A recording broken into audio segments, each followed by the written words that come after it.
एक बार की बात है। एक गांव में रामू नाम का एक किशोर रहता था। वह अपने छोटे भाई के साथ रहता था।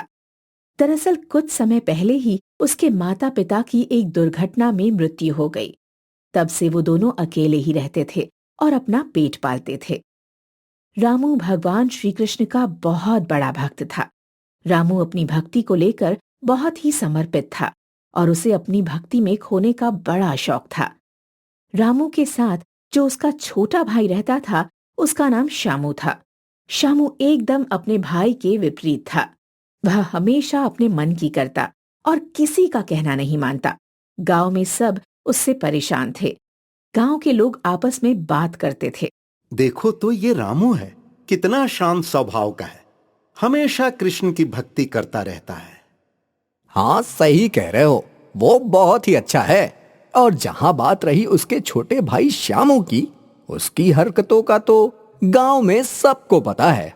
अरे उसकी तो बात ही मत करो। परसों तो उसने मेरी गाय को खूंटे से खोलकर भगा दिया।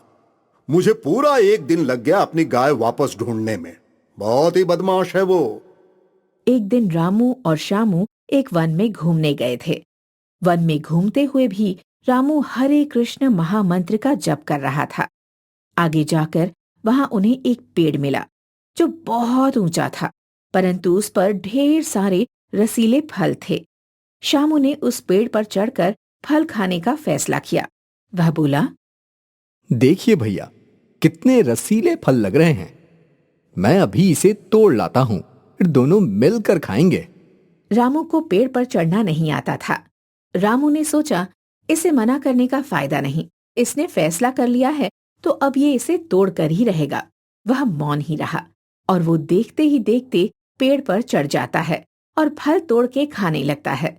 तभी वहां पर उस पेड़ का मालिक आ जाता है और वह चिल्लाते हुए आता है और कहता है, अरे अरे, ये क्या कर रहा है? नीचे उतर। मेरे पेड़ से चोरी करते हुए शर्म नहीं आती तुझे? अभी तुझे सबक सिखाता हूँ। रामू पेड़ के मालिक से बड़े ही शांत स्वर में कहता है, देखिए, हमें नहीं पता था कि ये आपके पेड़ हैं, वरना हम ऐसा नहीं करते। आप हमें क्षमा कर दीजिए, हम चले जाते हैं। अरे ऐसे कैसे चले जाओगे? मेरे जो फल खाए हैं उसके पैसे कौन देगा? बिना पैसे दिए मैं तुम्हें यहाँ से जाने नहीं दूंगा। तभी शामू पेड़ के ऊपर से ही छलांग लगाता है और नीचे कूदता है और पेड़ के मालिक से कहता है, देखो, हमें पता नहीं था कि ये तुम्हारा पेड़ है। मेरे भैया ने तुमसे माफी भी मांग ली है। अब हमें जाने दो। बिना पैसे दिए मैं तुम्हें यहाँ से जाने नहीं दूंगा। तुम क्या कर लोगे? हमारे पास पैसे होते तो हम तुम्हारे पेड़ से फल तोड़कर नहीं खा रहे होते। हमारे पास कोई पैसे नहीं हैं, हम जा रहे हैं। रामू और शामू वहां से जाने लगते हैं। तभी वह पेड़ का मालिक पीछे से डंडा लेकर आता है और शामू की खूब पिटाई करता है। रामू उसे रोकने की खूब कोशिश करता है, परंतु वह कुछ नहीं कर पाता। फिर वह पेड़ का मालिक वहां से यह कहता हुआ चला जाता है कि देखा मैं क्या कर सकता हूँ? हाँ, आगे से मेरे पेड़ के फल तोड़ने से पहले पैसे लेकर के आना। इधर शामू अधमरा जमीन पर पड़ा हुआ था। रामू रोते हुए कहता है, शामू उठो, मैं तुम्हें ऐसे नहीं जाने दूंगा। मैं तुम्हें वैद्य जी के पास ले जाता हूं। रामू शामू को अपनी पीठ पर उठा लेता है और गांव की तरफ भागता है और वैद्य जी के घर पर पहुंच जाता है। वह वैद्य जी से कहता है, देखिए ना वैद्य जी, मेरे भाई को क्या हुआ है? वैद्य जी उससे पूछते हैं, इसकी ये हालत किसने की? किसने इसे इतनी बुरी तरह से पीटा है? हम बाग में फल खा रहे थे, तब उस पेड़ के मालिक ने मेरे भाई को पीछे से लाठी डंडों से खूब मारा और उसी ने मेरे भाई की ये हालत की है। आप इसे जल्दी से ठीक कर दीजिए। वैद्य जी कहते हैं, अच्छा रुको, मैं अभी इसे देखता हूं। और वह उसकी नाड़ियों को जांचने लगता है।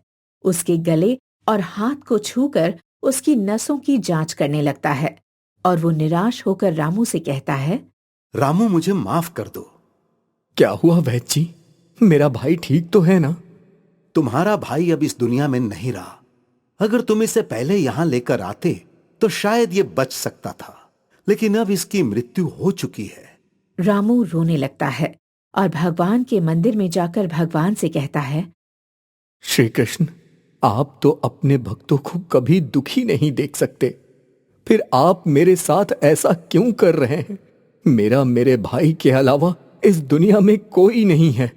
वो मर जाएगा तो मैं किसके लिए जीऊंगा? आप उसे जिंदा कर दीजिए प्रभु।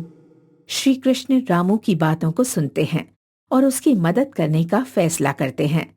वह बैकुंठ लोक से ही अपना हाथ उठाते हैं और श्यामू को जिंदा कर देते हैं। श्यामू उठकर कहता है, मैं कहाँ हूं? मेरे भैया कहाँ हैं? और वो आवाज लगाने लगता है, रामू भैया, रामू भैया।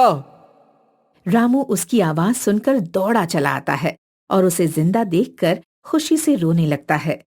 वह समझ जाता है कि श्री कृष्ण ने उसकी बात सुन ली है।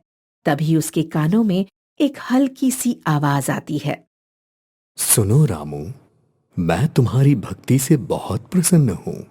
मैं हमेशा तुम्हारे साथ रहूंगा। तुम ऐसे ही नेक कार्य करते रहना। वह आवाज श्री कृष्ण की थी और उस घटना के बाद से श्यामू भी श्री कृष्ण का भक्त बन जाता है और गांव वालों को परेशान करना बंद कर देता है। इसीलिए कहते हैं कि अगर भगवान के प्रति सच्ची भक्ति रखो तो भगवान स्वयं आपकी सहायता के लिए आते हैं।